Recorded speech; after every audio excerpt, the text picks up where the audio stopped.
Return to Atlanta. Producer David O. Selznick accompanies Olivia de Havilland, who played Melanie in Gone with the Wind, the world premiere of which is relived 21 years later.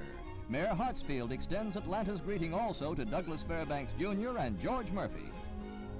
And now Scarlett O'Hara captures her Atlanta again. Of course, she's Vivian Lee, ever charming and lovely, adding her luster to the premiere, which highlights the start in Atlanta of Georgia's participation in the nationwide Civil War centennial. A benefit costume ball revives a happy hour during the war between the states. Those who are missed this memorable day are Clark Gable, the film's Rhett Butler, Leslie Howard, who played Ashley Wilkes, and the author Margaret Mitchell. The premiere climaxes the three-day commemoration in Atlanta. At the same theater on Peachtree Street, Olivia de Havilland arrives to be presented to the crowds under the Klieg lights by MC George Murphy. Miss Lee arrives, and there's pride, too, in the film industry, which saluted Gone with the Wind as the all-time box office record setter. For this occasion, at a ceremony inside the theater, oil portraits of Margaret Mitchell and Clark Gable, commissioned by MGM, are presented to the city of Atlanta. Dramatic highlight of a notable chapter in film annals.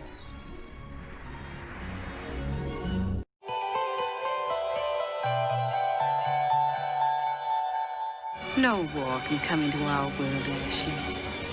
Whatever comes, I'll love you just as I do now, until I die. The first time I was aware of Olivia de Havilland, I was 10 years old.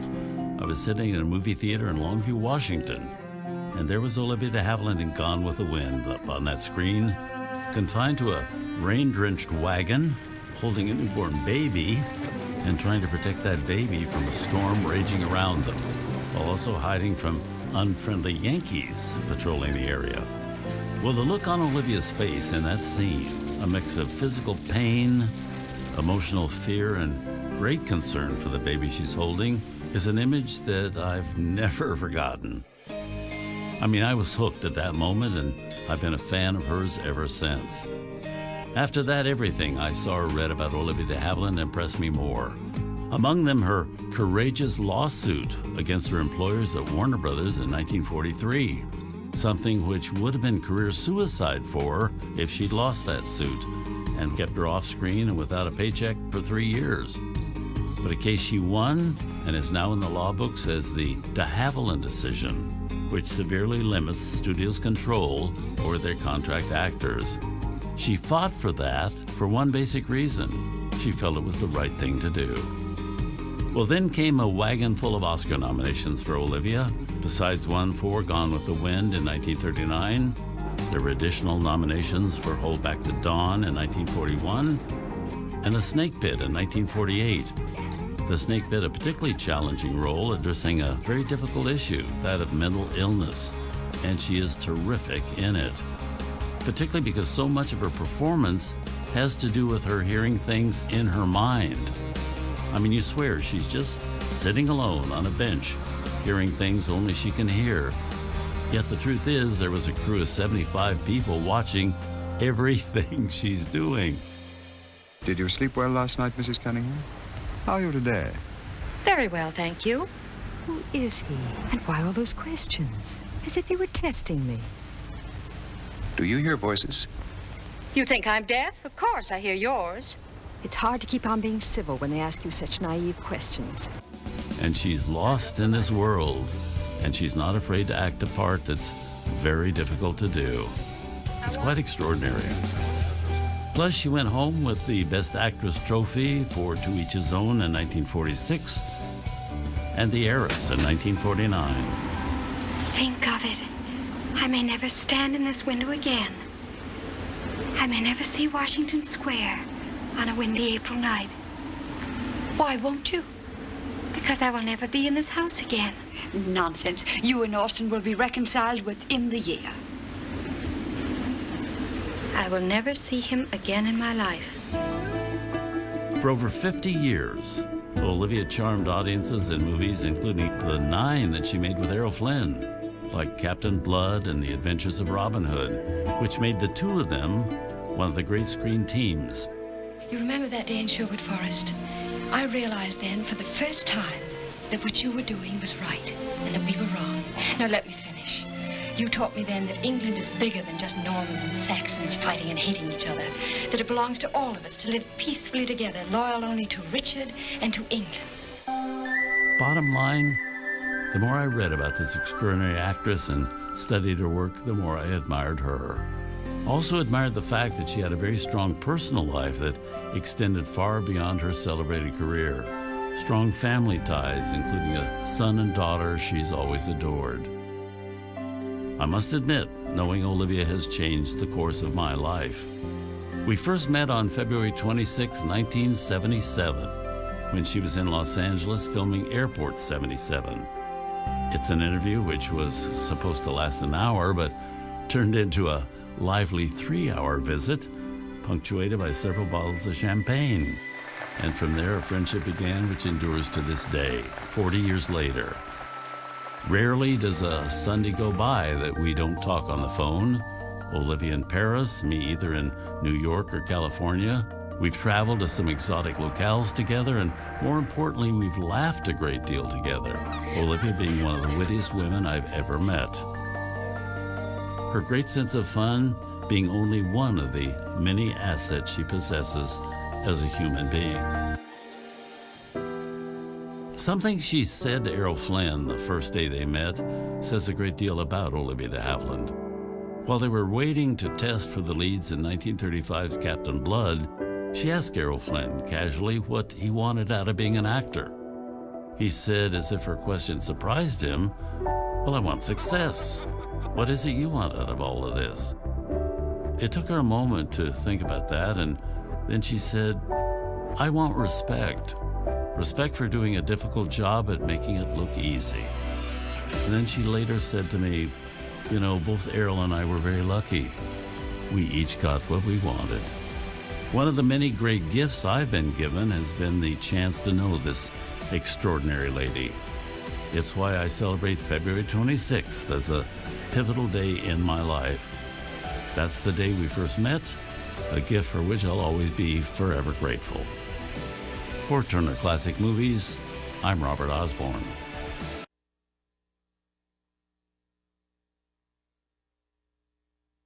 Surviving actors from Hollywood's golden age has died. Olivia de Havilland was best known for her role in Gone with the Wind, but it was the stance she took off screen that changed the industry forever. Here's Kathy Park.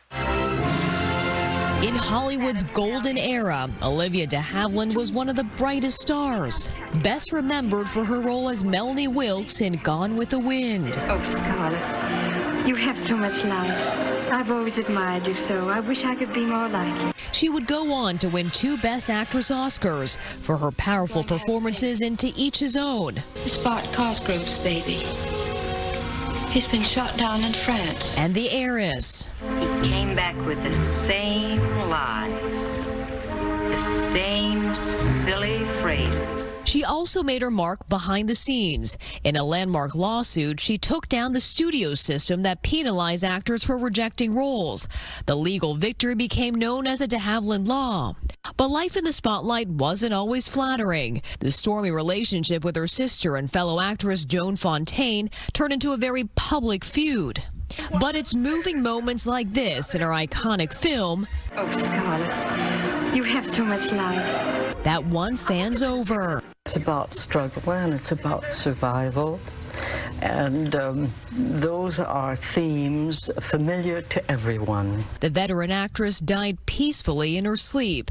De Havilland was 104 years old. Kathy Park, NBC News. Actress Olivia de Havilland has died at the age of 104. She was a classic Hollywood star, a 2-time Oscar winner, and the last surviving major performer from Gone with the Wind. De Havilland won Oscars for her roles in To Each His Own and The Heiress. Hollywood is remembering Olivia de Havilland, one of the last stars from cinema's so-called golden age. The Oscar-winning actress died at her home in Paris yesterday at the age of 104. She appeared in dozens of films in her decades-long career, including, of course, Gone with the Wind. Off-screen, she was called a fighter who challenged Hollywood's contract system. This house won't seem the same without Bonnie. It's the role for which she was most famous playing Melanie in the 1939 classic film Gone with the Wind. It also scored Olivia de Havilland her first of 5 Academy Award nominations. She would go on to win 2, the first for playing an unwed mother in 1946's To Each His Own, and again in 1950 for her lead role in The Heiress. He finds me pleasing. Oh, yes, I'm sure he does. Thank you for this very generous assurance. She returned to the Oscar stage over a half-century later as a presenter at the 2003 Oscars. This night is a memorable one for me. And so was that night 53 years ago. Never a pushover, de Havilland pushed for fully realized characters and famously took on the studio system, fighting and winning in court to get out of her restrictive contract to Warner Brothers, a contract first signed when she was just 18 years old that had her playing opposite Errol Flynn in The Adventures of Robin Hood. Robin! Yes? Then you do love me, don't you? She would go on to star in movies for the next 55 years, retiring from film in 1988. She moved to television, winning a Golden Globe for her work in Anastasia, The Mystery of Anna. She first won the award in 1950. My Golden Globe back home has been waiting, I think it's 37 years for a mate. And at last I can take this companion back. One of the last stars of the golden age of Hollywood, Olivia de Havilland, gone at the age of 104. Royalty, an unforgettable star of cinema's golden age, whose career spanned 6 decades. Olivia de Havilland died peacefully overnight, leaving behind a powerful legacy on and off the screen. In a time consumed by the ugliness of war, a touch of class.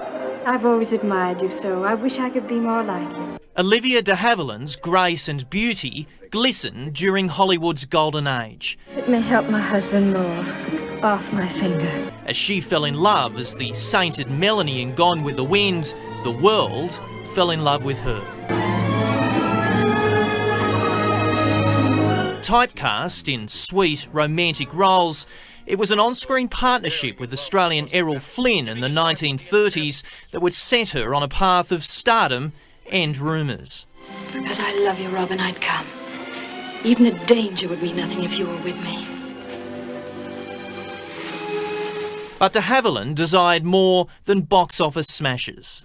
As it happens, you are hardly in a position to have anything to say about it.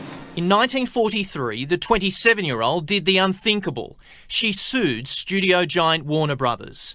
She'd lent her name to a landmark legal ruling, the de Havilland Law, allowing actors freedom from long-term contracts. What followed were more challenging roles and accolades. Thank you for this very generous assurance. She'd star in more than 50 films over 6 decades, receive honours from presidents and queens. But it was often a long-running feud with sister and fellow actress Joan Fontaine that stole the spotlight. With her poignant and unforgettable portrayal of the heiress, Olivia de Havilland passed peacefully in her French mansion, aged 104. I should be proud to speak to you. Proud to be under obligation to you. I hope we meet again. Much has changed in our world since then, but what hasn't changed is our love of the movies. Nat Wallace, 9 News. A atriz Olivia de Havilland, do clássico E o Vento Levou. Ela tinha 104 anos e vivia em Paris. Olivia de Havilland fez, aliás, parte da chamada Era de Ouro do cinema americano. Ela ganhou o Oscar 2 vezes pelas performances em Só Resta uma Lágrima, de 1946, e Tarde Demais, de 49. Mas o papel que a eternizou como Melanie em E o Vento Levou, de 1939. Segundo informações da imprensa americana, a atriz faleceu de causas naturais enquanto dormia. The entertainment world is mourning the loss of actress Olivia de Havilland tonight. The Oscar winner passed away at her home in Paris at the age of 104. De Havilland was best known for her role as Melanie in Gone with the Wind. She was the last surviving star of that classic film. Her career spans 6 decades. She took home 2 Oscars for her performances, and To Each His Own and The Heiress. De Havilland's publicist said she died peacefully of natural causes. Scarlett. She was already a star on the rise when Gone with the Wind was released. After her role as Melanie, the calm, sweet Melanie Wilkes, she was famous. She was adorable on screen. She was kind of the epitome of the leading lady. Olivia de Havilland was born in Tokyo, but moved to California with her sister and British mother when she was 3 years old. She was only 21 when she starred opposite Errol Flynn in The Adventures of Robin Hood. I guess it was maybe Robin Hood that taught everybody that, the one that if you're out slaying dragons and everything, she's the one you would want to end up with. And only a year later came the defining role of Melanie in Gone with the Wind, a film she says most of Hollywood disliked intensely before it was released. They wished it ill. They thought it was going to be a failure, and they weren't one bit sorry. She gained fame and soon thereafter recognition from her peers. She won an Academy Award in 1946 for her role as an unwed mother, then once again for starring with Montgomery Clift in The Heiress. She was a fixture in the studio system, but was a pioneer as well. She successfully sued Warner Brothers. Almost no actor ever took a suspension. It was such a frightening thing to do. She took them on because she felt what was unfair was a contract that could keep you in bondage to a studio for many, many years. It was a major victory for actors' rights at the time. Also legendary, her rivalry with her younger sister, celebrated actress Joan Fontaine. But when Fontaine passed away in 2013 at the age of 96, de Havilland said she was shocked and saddened. The actress would continue to be honored in her life. In 2008, she would be presented with the National Medal of Arts. In 2017, just before her 101st birthday, she was named Dame Commander of the British Empire, royal recognition for one of Hollywood's gilded leading ladies. She was born in Japan to English parents, but grew up in Saratoga, California. For most of her adult life, she was estranged from her sister, the actress Joan Fontaine. They never reconciled. Robin! The public first got to know her as Maid Marian to Errol Flynn's Robin Hood. But she will always be remembered for Gone with the Wind. It managed to be the happiest film experience of my whole life. I've never before known anyone who was really brave. I pray God things go well with you, Miss Millie. She was only 22 when she was cast as Melanie, appearing with Clark Gable. I wish I could tell you what he was really like, and I regret to say I can't. Off-screen, she was a bit of a rebel, suing Warner Brothers over the 7-year contract system which made actors virtual property of their studios. She won a landmark decision that signaled the end of the contract system in Hollywood. After the legal battle, she returned to films and dominated the silver screen in the late 1940s, receiving 3 nominations and winning 2 Oscars for Best Actress, in To Each His Own in 1946 and The Heiress in 1949. In 2008, she received the American National Medal of the Arts from President George W. Bush. Her independence, integrity, and grace won creative freedom for herself and for her fellow film actors. Independence, integrity, grace. One of the great ladies of Hollywood, Olivia de Havilland. Lindsay Davis, ABC News.